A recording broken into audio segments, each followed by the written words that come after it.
Hi there, this is Al Riley for the Garnish School of Sound. We're going to take a look at the sidechaining capabilities in Live 8 today. So lots of people already know about using sidechain compression in Live, but not so many know that you can also sidechain two of the other Ableton audio effects devices. And we're going to look at those two effects today, namely the gate and then the auto filter. So this is the set I'm going to use for the demo, and it's really just a simple loop-based dance track.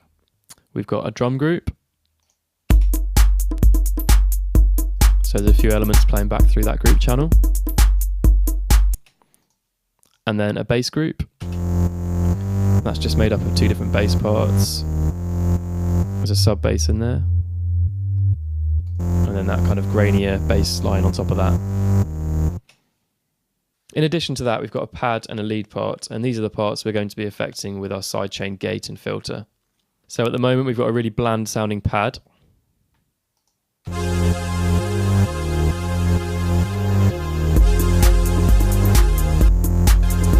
And a really boring lead line as well.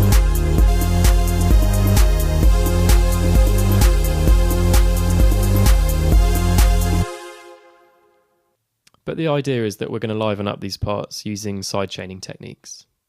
So first of all, just a quick recap of sidechain compression. And my bass group has actually got a compressor on it, which is using the kick drum as the sidechain signal. So I'll just play you the bass with the compressor bypassed.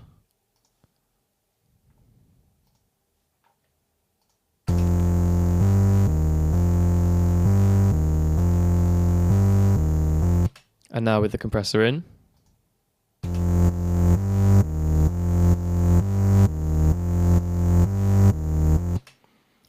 And now with the drums in.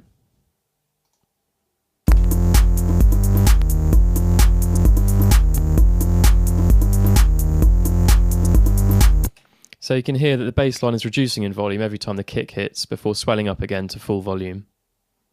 Now whenever you see this little downward pointing triangle, that means the device can be sidechained. So let's open that up and just see what's going on in there. So you can see I've picked out the kick drum from the drop down there as my sidechain input, and that just means that the compressor is being triggered by that kick drum signal. So that's a little look at sidechain compression. So let's move on to the pad sound to see how we can inject some energy into it using a sidechained gate. So as it stands, the pad doesn't have any effects on it, and it's just playing one chord, so it sounds kind of boring. So it's just playing that same chord round and round. So let's drop a gate plugin on there.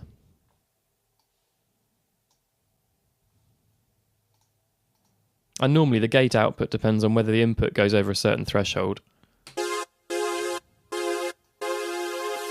So if it's really low, then all of that pad's coming through. If it's really high, you're not going to hear anything. If it's somewhere kind of where the pad signal is coming through, then it's kind of going to chop in and out.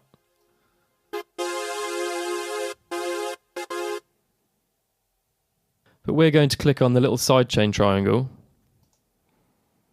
turn on the sidechain, and choose a different signal to open and close the gate. So let's try our hi-hat. So we've just got to move down that threshold until you can actually hear some audio coming through there. And we can already hear that the hi-hat's just chopping that audio as it exceeds and goes below the threshold. So now it's just a case of tailoring the kind of attack, hold and release settings until you get a nice kind of sound that you're looking for. So longer attack is a kind of fade in. The hold is just going to mean the gate stays open for a little bit longer. And the release is just going to give it a sort of smoother fade out. And then you can fine tune essentially the threshold just by turning up the gain of that hi-hat up or down. So that sounds pretty good around there. And we've got this control down here that says -40, and that's just kind of the gate closed volume. So if it's -infinity, then it's complete silence when it's closed. If you take it up, it's kind of just a drop in level now. So it's kind of good at around -40, I think. So let's put our drums and bass back in and see how that's sounding. So we've gone from this kind of quite boring, simple chord to something that's rhythmically linked to the hi-hat in our drums.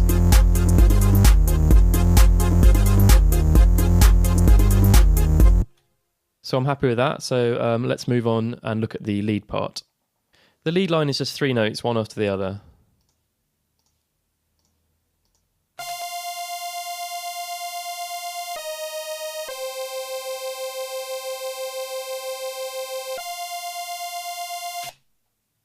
Not very interesting on its own, so I'm going to drop an auto filter on it and get the filter cutoff frequency to move around depending on the level of some sidechain signal. So we drop an auto filter onto the lead track, and we'll just start by dialing in a basic low pass filter setting.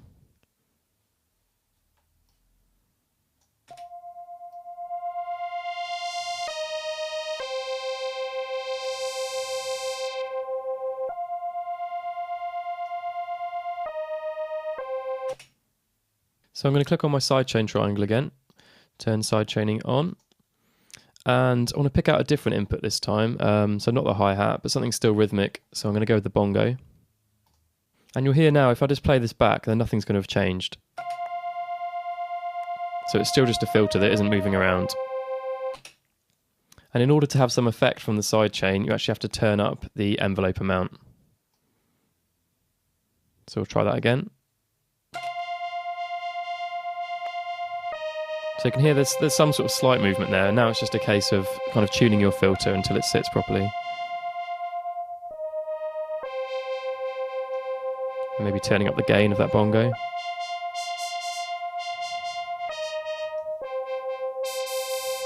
So we're getting something quite good around there.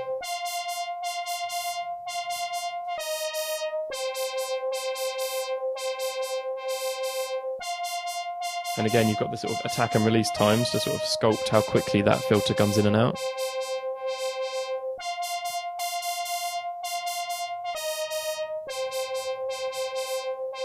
It's a good kind of attack around there. Maybe just slightly quicker on the release. So you're just getting a sort of opening closing filter every time it's detecting one of those bongo hits. So let's put the rest of our track in and just see if that's actually had some improvement. So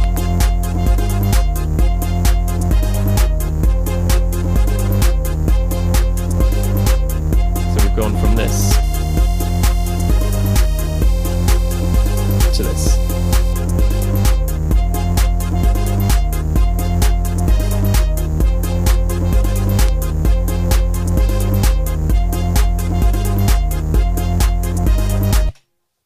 So a few different sidechaining techniques there that you can use to breathe new life and energy into parts that need a little extra movement.